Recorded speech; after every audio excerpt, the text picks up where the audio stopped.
So what's next? Well, I'm still gonna make a video every single day. That's not gonna stop, because when you get to 1 year, you're halfway to 2 years. Do you know what I'm saying? So it's just too much work to just give up as a streak. Holy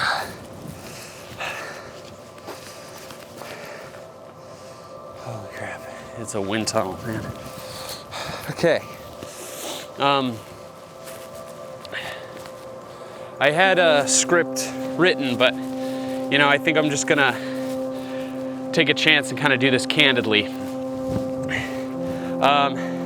5 years divided by 365 is 1,825 days. So it's 1,825 videos. And here I am, I did it. At about 2 minutes per video, it's somewhere around 60 hours of content, which breaks down to about 40 movies. So I've filmed and edited the equivalent to 40 movies, but that's just runtime. If you account for the fact that I spent about an hour behind the camera and 2 hours editing every day on average, these are estimated figures, I would have spent somewhere around 266 days of my life either filming or sitting in front of a computer editing for just this project specifically. Every time I've ever come to a benchmark, I've always tried to reflect on the past videos and sort of ask myself questions of how has it changed, what have I done differently, what's been the ebb and flow, what direction do I want to take it, and every single time I've had very different answers to those questions.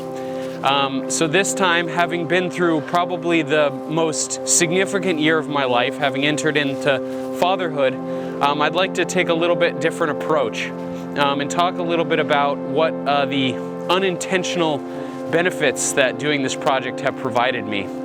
And I guess the project has obviously always just been about getting better, becoming a more creative person and more skillful content creator. But this year I've really noticed something that I wasn't expecting. And that is, in a way, feel as though the daily videos have made me a better dad, or prepared me to be a better dad. But let me explain a little bit. Now, calling the daily project a child of mine would be a bit of an exaggeration, but I can say, having raised it from day one to now turning 5 years old, you can imagine I have an incredibly strong emotional connection to the entire project. Obviously, when you film a video of yourself, or just in general, every single day, you capture a lot of the highs, but you inevitably capture a lot of the lows. But I'm definitely struggling. And just like in life, capturing the vulnerability of a low moment in your life is kind of embarrassing. And so you try to put a lot of distance between yourself and that moment. The thing that I've sort of repeated to myself in my head over and over and over is, I'm only as good as tomorrow's video.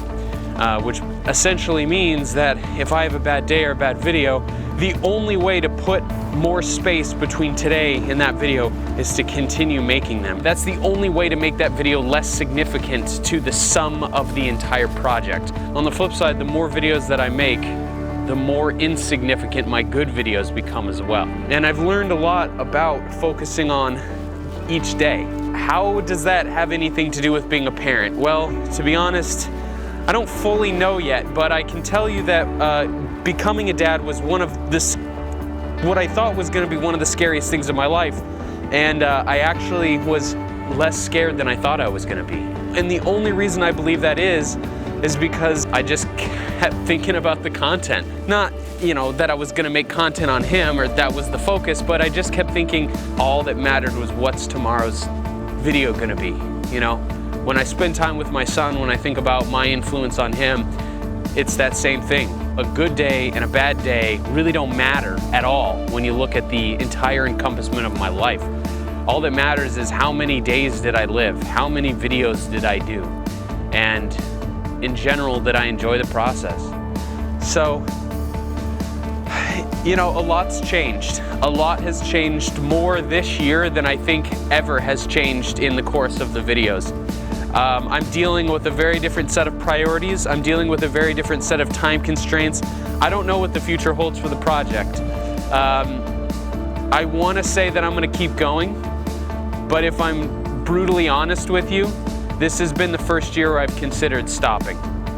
I don't want that to come to fruition, and I'm going to keep trying to be patient and find more ways that it can continue to be meaningful to me.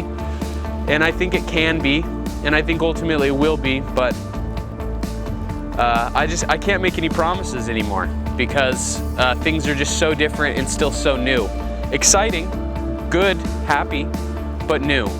I'm taking this time to explore options of creativity as much as possible and to take the pressure off of myself, because I had a really hard time this year realizing that I couldn't continue to do everything I was doing before and add additional responsibilities. I still think that everything I was doing before has a place in my life, but it just has a different percentage of a place in my life.